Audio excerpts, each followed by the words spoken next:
Allora, buon pomeriggio a tutti. Sono molto contenta e onorata di essere qui a coordinare questo evento molto interessante oggi pomeriggio con i nostri ospiti Aine e Katarzyna Marciniak, che ci parleranno di migrazione, di studi di genere e di rifugiati e del modo in cui queste tematiche possono essere rappresentate, il valore di queste rappresentazioni artistiche e anche i problemi etici che queste rappresentazioni artistiche pongono. L'analisi sarà anche un'analisi di genere. La nostra prima speaker parlerà dell'arte, del modo in cui l'arte femminista può avere un contributo nelle storie, nel raccontare le storie dei rifugiati, e invece la nostra seconda speaker ci parlerà dell'assenza dalle rappresentazioni cinematografiche delle donne per quanto riguarda la rappresentazione degli sbarchi a Lampedusa.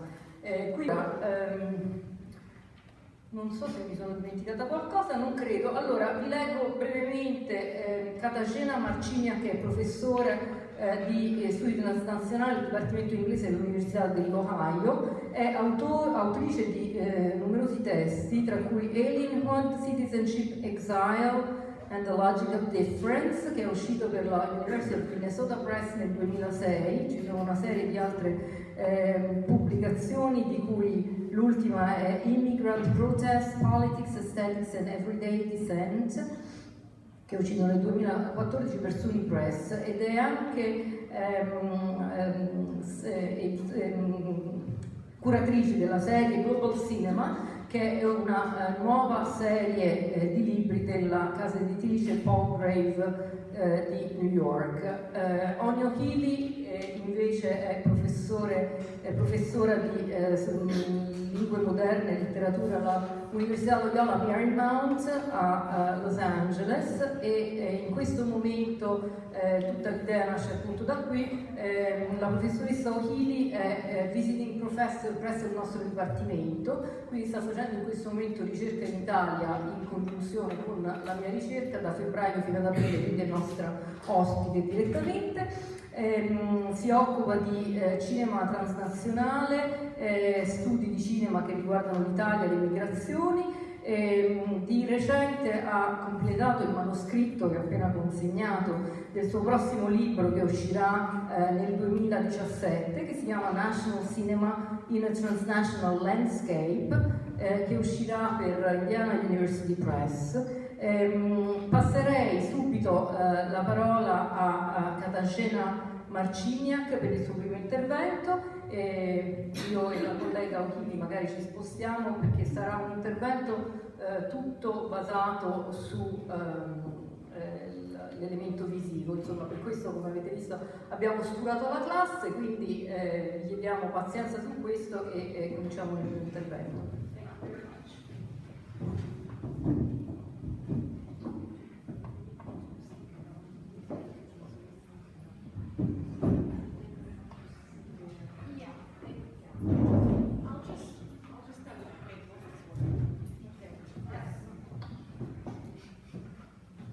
Can you hear me okay?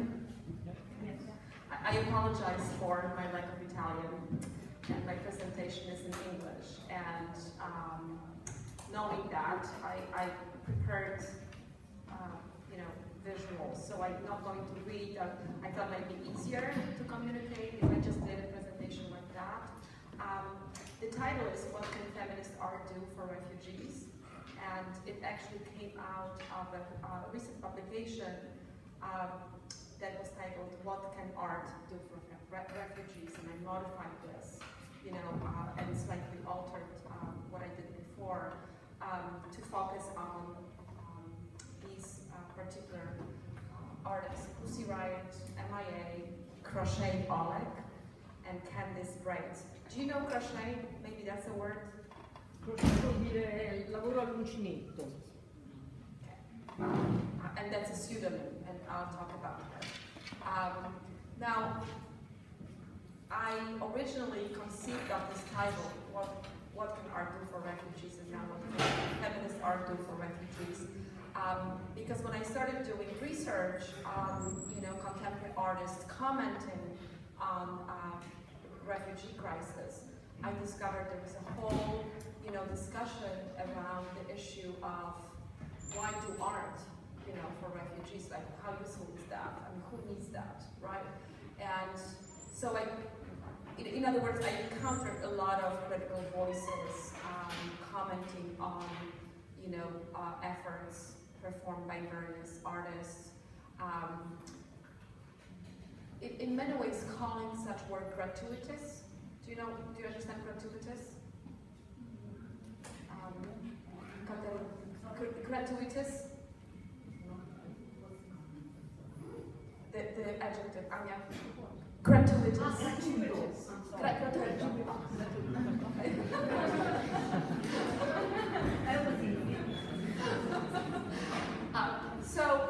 But here's the title. That thinking about the title now, I think it's a little patronizing, honestly, and kind of condescending. It would be like us asking a question like, what can education do for us?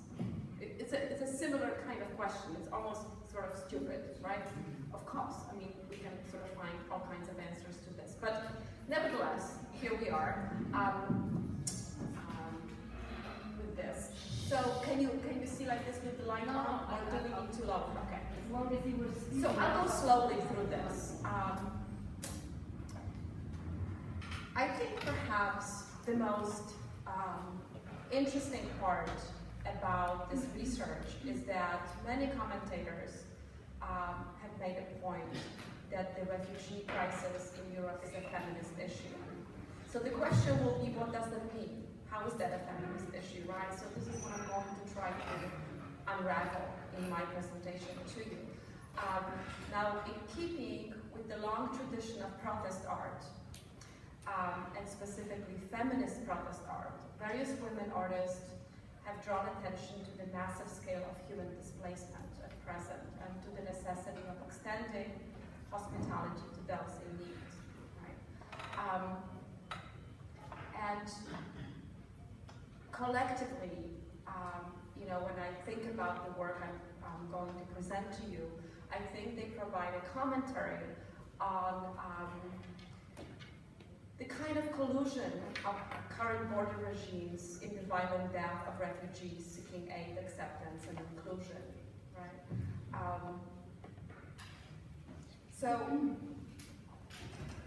If we ask this question, like, okay, so what has feminist art done for us, right? So it's a historically grounded question, right, about protest art and specifically feminist protest art. Most plainly, I would say this, that it can open up a space for the marginalized to be seen and heard, to offer a particular, space of representation. It can contribute to raising awareness and to social change, precisely by producing new perspectives and new knowledges that have a potential to make us think in different ways about, what we need to contest and what we need to do if we want to do anything, right?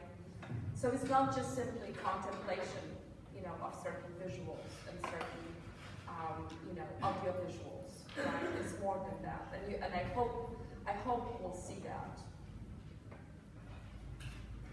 So I'm showcasing 4 artists, even though the Pussy Riot is not one artist, who contributed particularly provocative, compelling voices in terms of, in their commentaries on the current refugee crisis. So here they are. Where are they? Okay. Pussy Riot. I hope you've heard of them. Yes? Yes. Yes. Have you heard of MIA? No. No? Yes? Well, she's a UK-based Sri Lankan rapper, and maybe when I show you her video, you will recognize her. Then Crochet Oleg, probably you might have heard about her. I'll tell you more. She's a Polish-American installation artist. And Candice Brights, a South African video artist. So two very different artists, although Pussy Riot and MIA both do music. But then Crocheted Olive crochets, literally. And Candice Braids did a very interesting installation. All right, so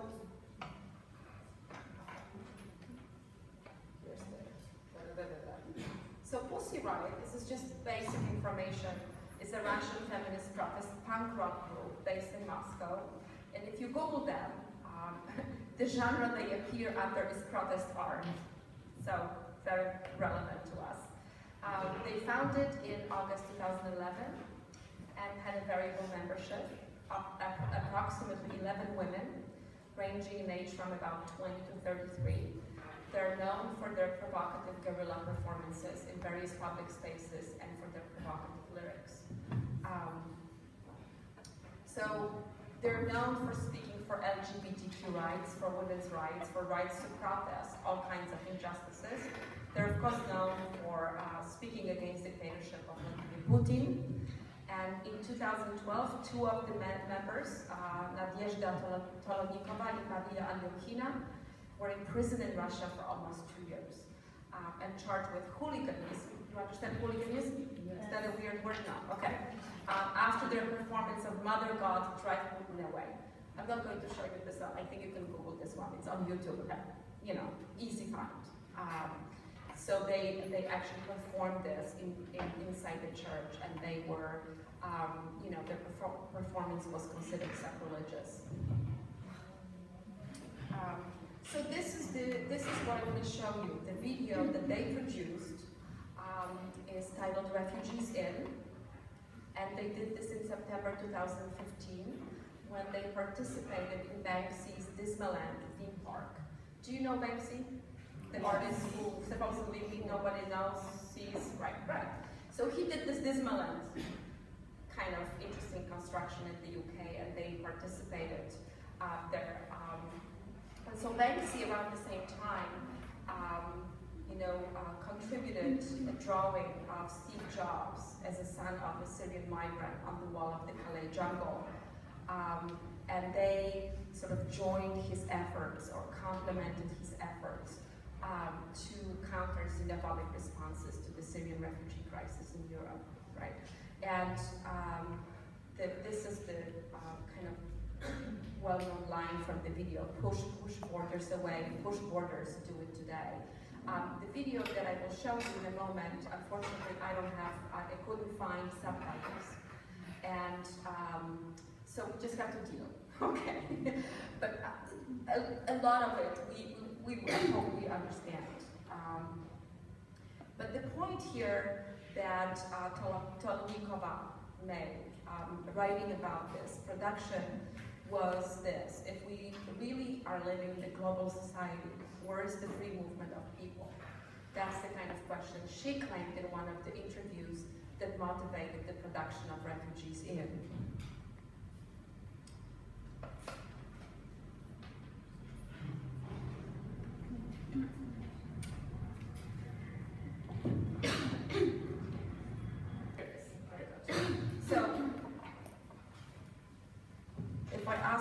About, your comprehension of this, what would you say?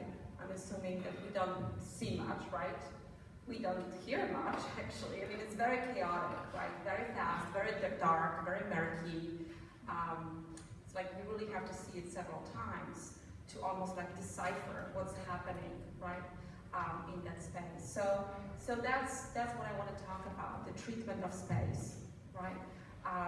You see the reformers are locked up in a cage, and they sing "Cage me in, cage me out." Like that's the kind of theme that is underlined by the song. And so the cage itself obviously becomes like, or signals the tropes of imprisonment, immobility, and enclosure, right? So two functions, I would say, of this. One, I think this reminds the viewers of the band's own imprisonment in Russia, right, for their oppositional artistic performances. And two, that I think there was an interesting correspondence between the darkness and the murkiness and the issue of legibility and invisibility of migrant lives. The notion I'm using here, mise en scène, I don't know if that's familiar to you, it simply means the visual universe of the video, right? So clearly it's very tightly composed, I guess we would say, right?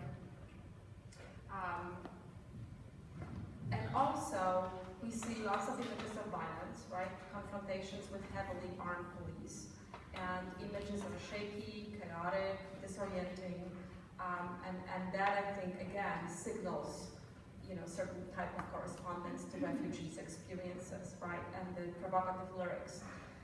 Refugees in, Nazis out, governments here should feel the shame. Fucking liars, you are to blame. Bombing people out of homes. We want peace, not fucking drones. So very provocative, very in your face, very unapologetic, right? In their convictions. So there's really nothing subtle about this. So the second artist, and I picked MIA because I also want you to pay attention to space. It's very different. It's like the opposite of what we've just seen in refugees in. And again, first of all, we're going to look at this, and then I'll tell you a little bit about her.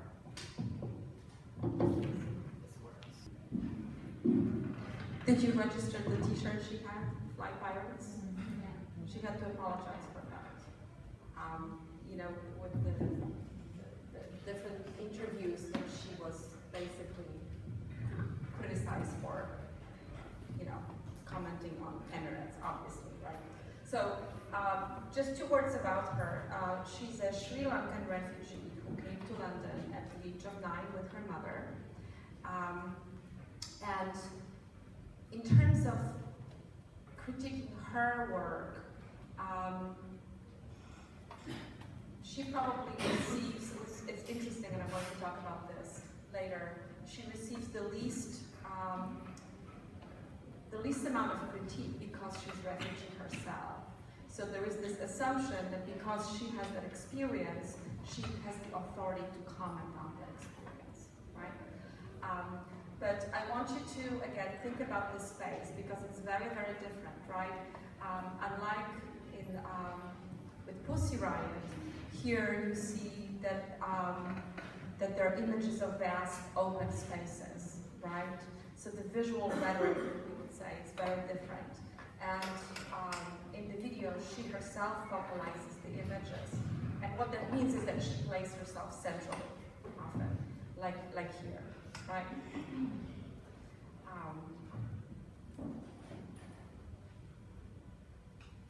So those are some of the lyrics. Borders, what's up with that? Politics, what's up with that? Police shots, what's up with that? Identities, what's up with that? Your privilege, what's up with that? Broke people, what's up with that? Those people, what's up with that? Right? So the mise en scène of that video is highly aestheticized and very symmetrically orchestrated. Like, if you remember the images of boats, right? Or even the way the bodies are placed, it's all very symmetrical. It's all very sort of spatially, carefully organized, right? And then we see these images that are associated with refugees' perilous journeys that are very strategically placed for us to notice and contemplate. The barbed wire, right? Fences, deserts, boats, thermal blankets, and masses of dark-skinned men.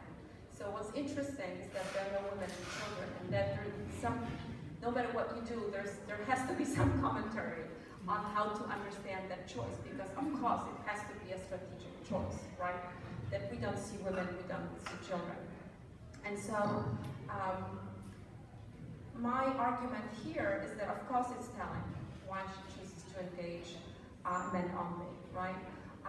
And images of men, women and children may evoke feelings of empathy, right? In the context of humanitarian crises. Men more readily meet anti-migrant sentiments, being often stereotyped as potential criminals or terrorists and overall threatening bodies, right?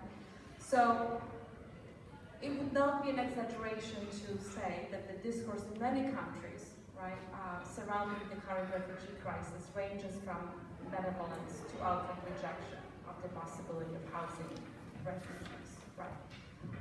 And often men are most vulnerable precisely because of the charges of, potential terrorism.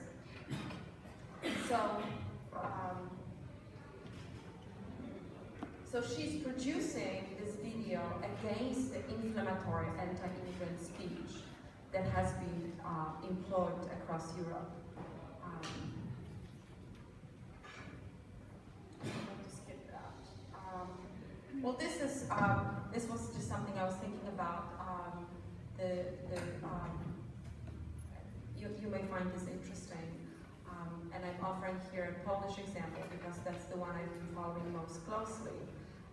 Since 2015, there's a new government in Poland and it's ultra-conservative. And the choosing of this new government was supported by a wave of xenophobic and nationalistic feelings. And the claim was that at stake is the preservation of the Catholic makeup of the nation, understood as pure spirit of Polishness.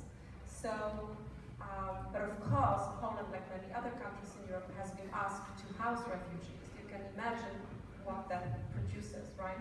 What kind of uncertainties and anxieties that produces. And so when I perused various surveys conducted by Polish, I was struck by the fact that randomly approached Poles in the streets articulated 2 points. Basically suggesting that yes, we would support this idea of, accepting refugees, but 2 conditions. 1, they need to be Christian, and 2, they need to come as families.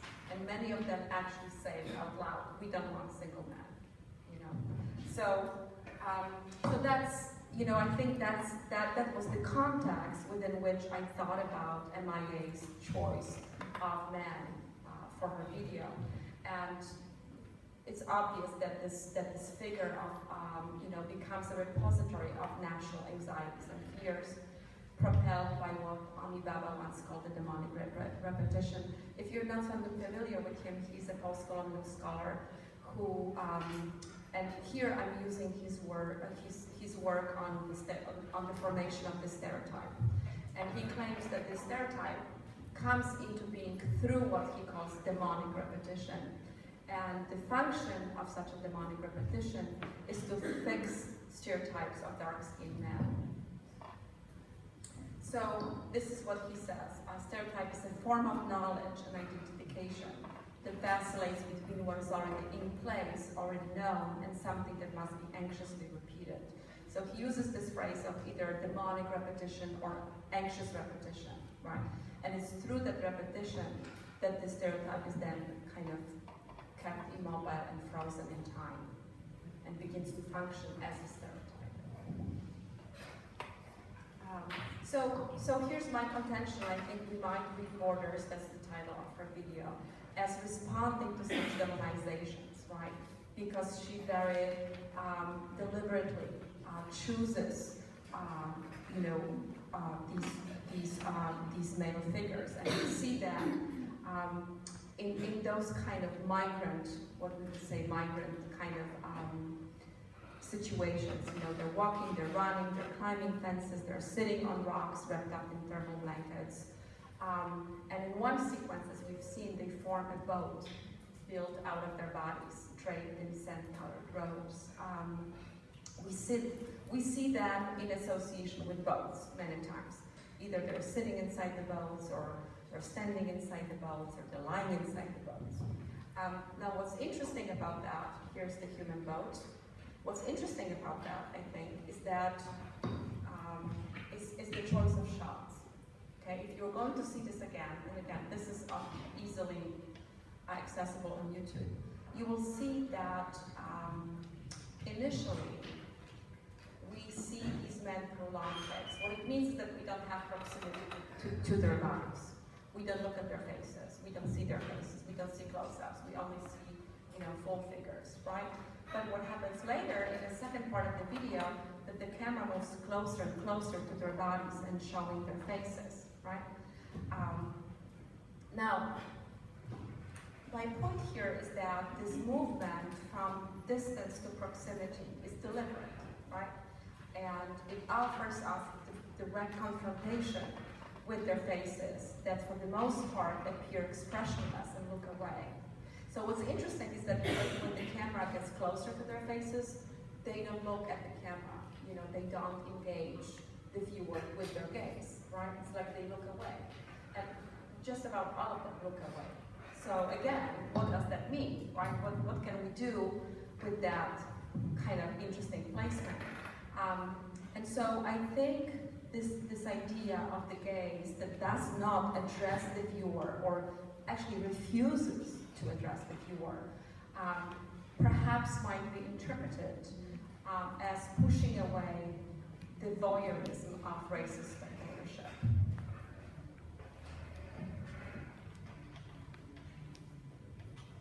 So Borders, just like Pussy Riot, received different kinds of critical comments. Here's one by one critic. He said, "Critics say that MIA used people of color as props for her art." And there are of course those who disagree with her ideas about how to treat refugees, all of which fit into the ultimate goal of the song and video, to spark debate and reflection on real-world issue. So yes, of course she used people of color for her art, right? And of course you can see that this can be interpreted as props for her art, right? So it's very easy to kind of fall into that trap of do I have the right to represent, as an artist, do I have the right to represent this crisis? And so we'll talk more about this. Now, Crochet Pollock, third one. She's an artist who crochets, obviously. Her name is actually Agata Olesiak, and she's a Polish-American installation artist who's based in New York. If you Google her, you will be amazed, and I'll show you in a second a few images. She has covered buildings, sculptures, people, and an apartment with crochet. She has covered all kinds of things with crochet, okay? And exhibited very widely in the US, in UK, Germany, Brazil, Turkey, France, Italy, Poland, and Costa Rica. And so this is her. And those are some of the images that I found.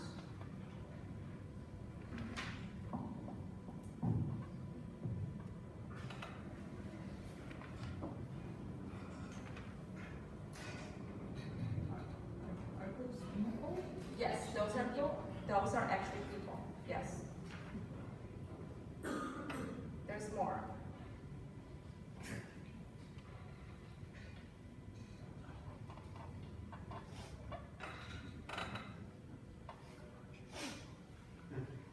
I mean, she's also badass, just like Pussy Riot.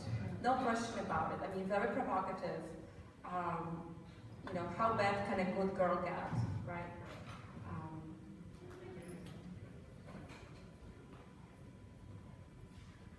And these are the crochets covering the nipples. You know about the controversy with the nipples, right? It's like if you don't show the nipple, it's okay to show the breast, but the nipple is the pivotal point, all that. So of course she sort of messes this up. This one here on the left, I don't know if you can see, if men could get pregnant, abortion would be a sacrament. If men could get pregnant, abortion would be a sacrament. Se gli uomini potessero rimanere incinta, l'aborto sarebbe un sacramento.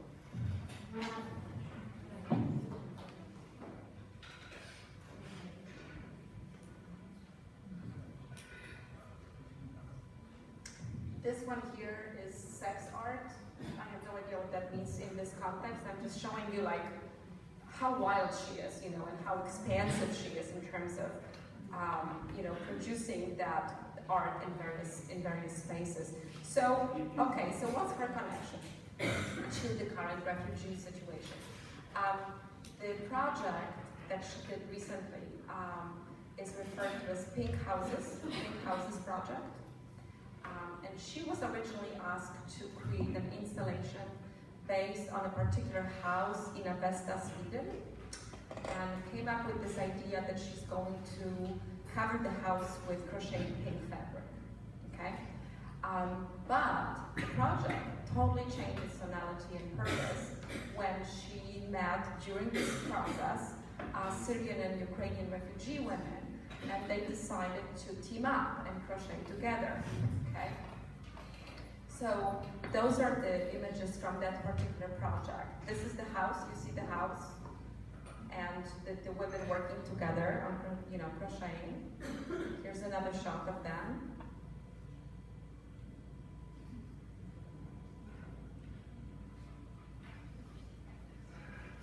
Here's a full house covered. And this is actually, they decided, and I'll talk more about this, they collectively decided to demolish one house. They did 3 total, and leave the other 2. And so this is what happened. Ultimately, as they teamed up, they covered 3 houses in pink fabric, blew one up, and left the other 2 as a symbol of hope, right? And this is what she says in one of the interviews. They showed me pictures of their houses, their destroyed houses. They showed me pictures from before and after the bombs had destroyed their houses. And the women told me stories about how they ran away from war to survive. So that's why they made this kind of supposedly collective decision to destroy one of the houses to represent that horror that the women, experience. Now, in terms of her experiment, I think we could call it a participatory experiment. That's the word I would use. And feminist explorations, there are these troubling concepts like speaking for and speaking about. Maybe you've already talked about this in various other contexts, right? Because they seem patronizing. I speak for you or I speak about you. Those concepts feel always kind of wrong, basically, right? So, Trinh Minh Ha, who is a Vietnamese-born US-based post-colonial critic and filmmaker, she came up with this idea of speaking nearby. Do you understand speaking nearby? Parlare vicino. Okay. As a counter strategy. So it's very interesting to think about how to represent someone else or some other community through this idea of speaking nearby, right? And here, when it comes to Crochet Oleg, we can say that she's speaking with, right? You've seen these images of her working together with the refugee women and kind of, crocheting, being engaged in a very bodily activity, right, of crocheting. So something to think about, this idea of producing art through the mode of speaking with, that I think is really interesting. Now, the last artist I want to showcase is Candice Brace, and she's South African installation artist based in Berlin. And the installation is called Love Story, and it's a 7-channel installation, so it's very difficult to show you.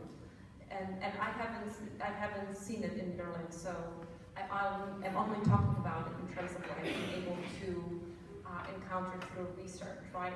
But basically,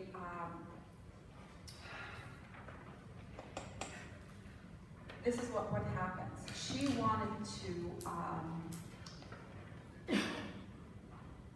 engage this idea of how do we identify and how do we disidentify, right? This identification, disidentification, when it comes to our encounters with refugee stories, right?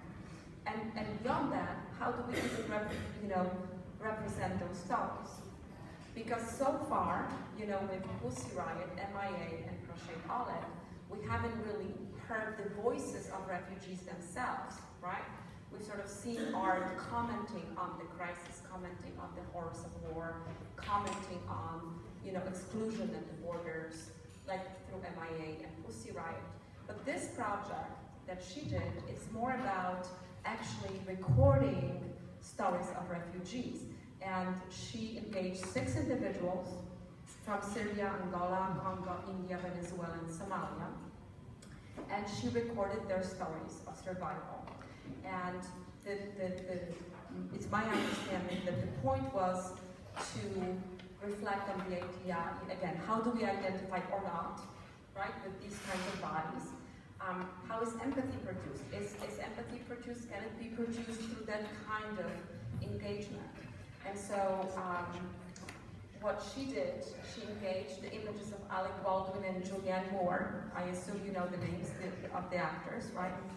And she created a fast-paced montage between the stories of the refugees and these two very well-known, internationally well-known figures. And it's my understanding that she wanted to play with this notion of recognition, but also with the notion of looking, seeing, recognizing, you know, being known versus being unknown, what it means to be known, what it means to be visible like that. Okay? So this is her, by the way, non-crochet. Right, so here are some shots from that project.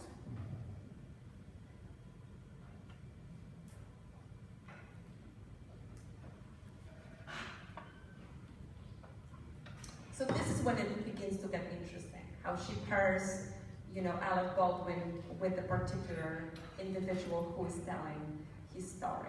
And you can see how she's playing with the, you know, with the hand gestures, or this.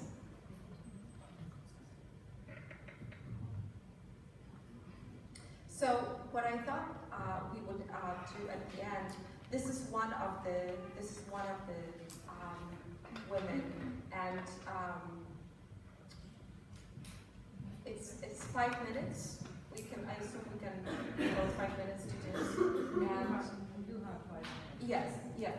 I mean her speech, you know, her narrative is longer. I just pulled 5 minutes from it. Is a flute artist? I'm sorry. No, this is one of the refugees. Okay. This is one of the refugees. Okay. Okay, something is happening. Hold on. You can see interview.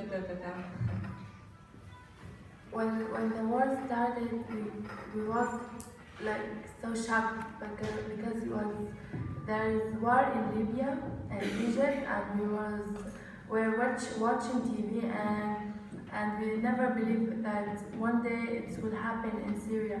It's so bad for us because we lost a lot. We lost a lot of friends, house. At the first time that I get here in Germany, everyone said, please swear for us that you are a refugee. You wear Nike, you have phone, you do your hair, you have jewelry. Are you joking that you are a refugee?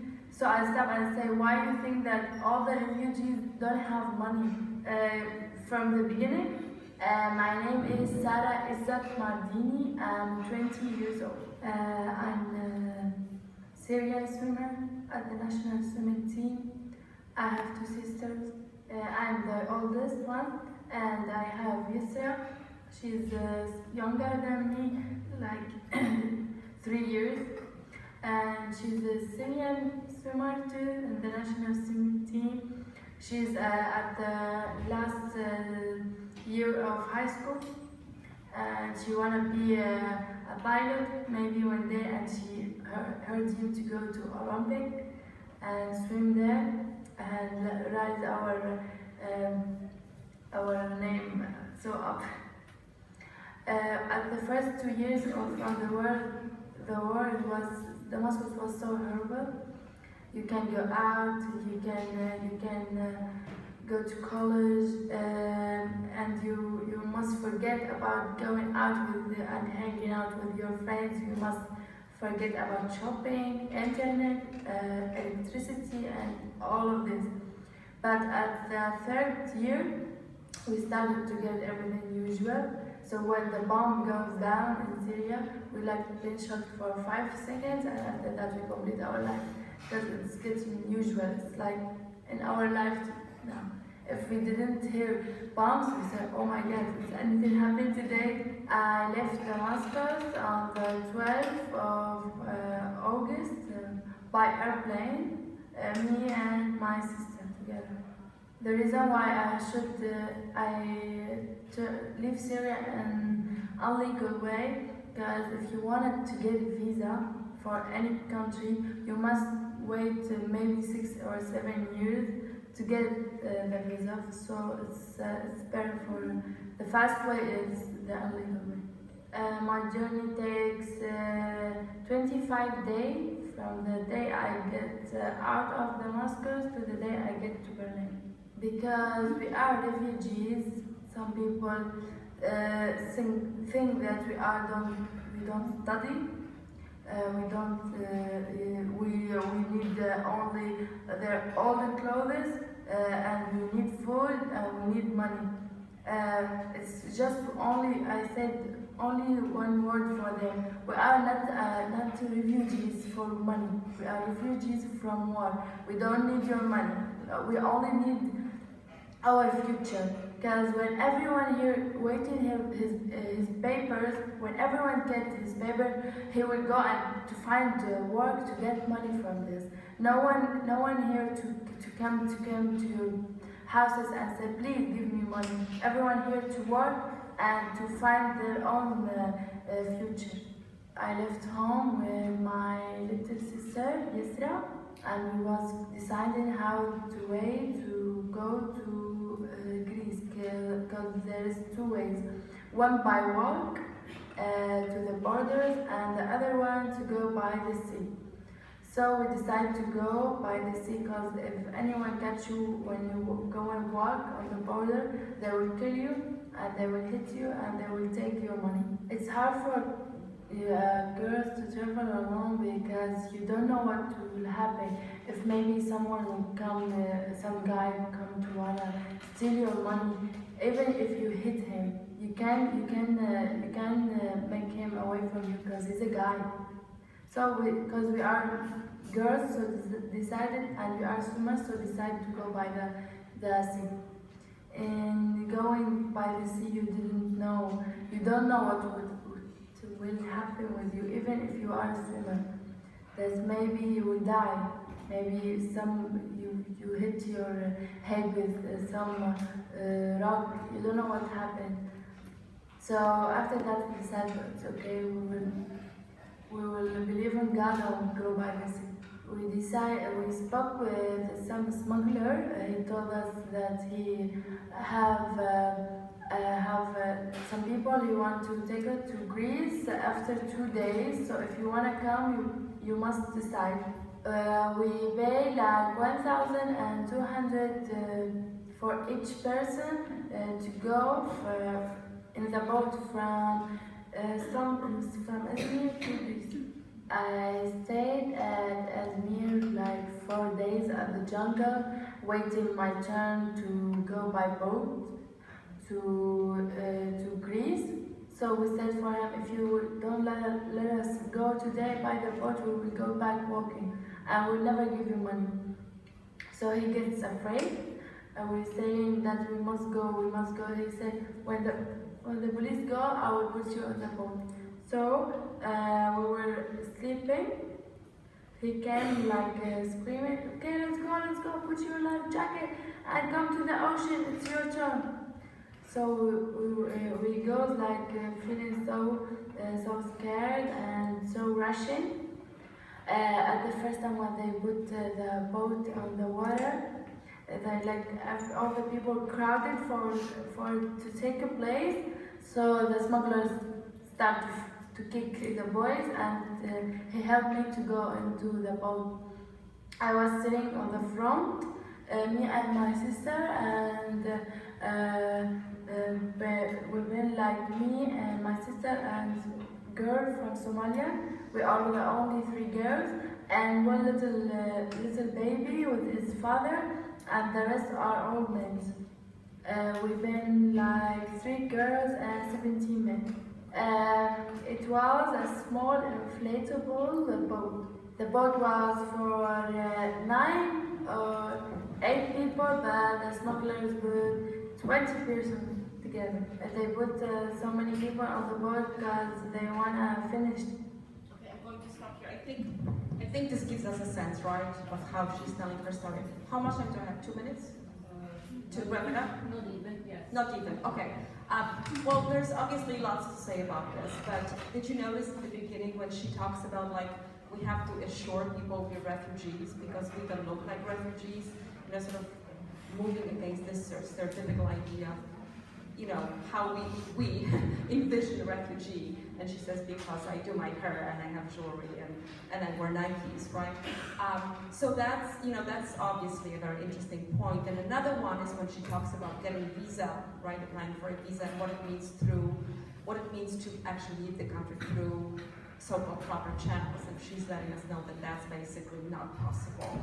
So instead of, you know, what we hear is the kind of demonization of illegality, right, or undocumentation, and she's making case why the undocumentation, so to speak, is the only viable choice. So I'll stop right here.